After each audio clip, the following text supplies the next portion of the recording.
আচ্ছা, একজন ভাই লিখেছেন যে আমি আমার স্ত্রীকে, যে মানুষটাকে ভালোবেসেছি সেই মানুষটাকে আমি অন্য একটা ছেলের সাথে দেখেছি এবং তার কিছু ছবি আমার কাছে আছে, যেটা আমি মানে কাউকে দেখাইতেই পারি না, তবে আমার খুব কষ্ট হয়, তারপরে ওই মানুষটাকে আমি চাই। ভাইয়া, আপনি আমার হয়ে কিছু বলে দেন, যেটা হয়তো আমি হয়তো বলতে পারি না কাউকে, কীভাবে বলবো, কারণ পুরুষ মানুষ কখনোই ভালোবাসার মানুষটিকে অন্যের সাথে দেখতে পারে না, অ্যাটলিস্ট ভালোবাসার মানুষটাকে, যে মানুষটাকে ভালোবাসি। আচ্ছা ভাই, একটা কথাটা এমনভাবে লিখেছে, আসলে আমি তার মতো করে হয়তো বলতে পারিনি, কিন্তু আসলে কি জানেন যে কোনো পুরুষ যদি কোনো মেয়েকে অন্যের সাথে শুয়ে থাকে বা অন্যের সাথে অন্যরকমভাবে দেখে, তারপরে যদি সেই পুরুষ সেই মানুষটাকে চায় বা সেই নারীটাকে চায়, তাহলে বুঝে নেবেন যে সেই পুরুষের ভালোবাসায় কোনো কিছুতেই কমতি ছিল না। দেখেন যে একটা ছেলে কতটা কষ্ট পেলে এমন একটা কথা লিখতে পারে, কতটা কষ্ট পেলে এমন একটা কথা বলতে পারে যে আমি আমার ভালোবাসার মানুষটিকে অন্যের সাথে থাকতে দেখেছি, তারপরেও আমি ওই মানুষটাকে চাই। আসলে পুরুষ যখন ভালোবাসার মানুষটিকে অন্যের সাথে দেখে বা অন্যের সাথে দেখে, যে মানে অন্য যেরকম একটা আপত্তিকর কোনো একটা বিষয় ভাবে দেখে, তখন ওই পুরুষের দুনিয়া তছনছ করে ফেলতে পারে।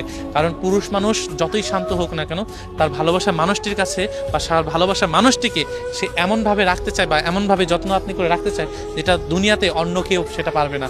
কিন্তু যখনই ওই নারী অন্য পুরুষে আসক্ত হবে, যখন ওই পুরুষটা বুঝতে পারবে, তখন ওই পুরুষের অবস্থাটা কি হতে পারে আমি বুঝতে পারি না, তবে যেই পুরুষটা হয়েছে সেই পুরুষটা জানে যে আসলে তার সাথে কি ঘটেছে।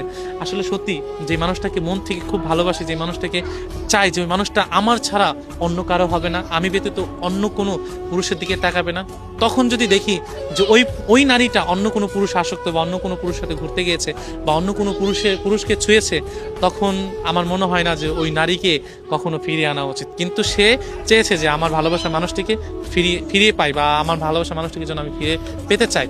কিন্তু কি জানেন যে কতটা দুঃখজনক একটা কথা, যে আমি আমার ভালোবাসার মানুষটিকে অন্যের সাথে দেখেছি, আমার ভালোবাসার মানুষটিকে অন্য একটা পুরুষ ছুঁয়েছে, যেখানে আমি ব্যতীত অন্য কেউ ছোঁয়ার কথা না। জানেন যে ভালোবাসা না, পুরুষের ভালোবাসা বোঝার মতো সব নারী রাখতে পারে না। আমি বিশ্বাস করি চরিত্রহীন নারী কখনো পুরুষের ভালোবাসা বুঝতে চায়ও না বা বোঝার মতোও না। যে পুরুষটা আপনাকে দিনের পর দিন পাগলের মতো ভালোবাসে, যে পুরুষটা আপনাকে ছাড়া দুনিয়ার কোনো কিছুই বুঝতেছে না, সেই পুরুষটাকে আপনি কষ্ট দিবেন সেই রাইটটুকু আপনার নাই। হয়তো বা স্বার্থের কারণে আপনি সেই পুরুষটাকে কষ্ট দিতে পারেন, কিন্তু কি জানেন, একটা সময় হলেও, আজ হোক কাল হোক, কোনো একটা সময় হলেও সেই পুরুষের ভালোবাসার কথাটা আপনার মনে করতেই হবে। এটাই পুরুষের ভালোবাসা।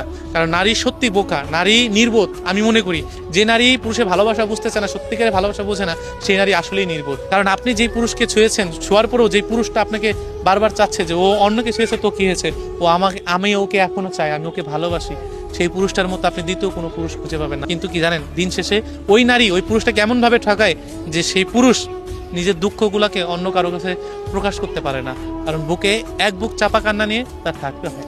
এটাই পুরুষ।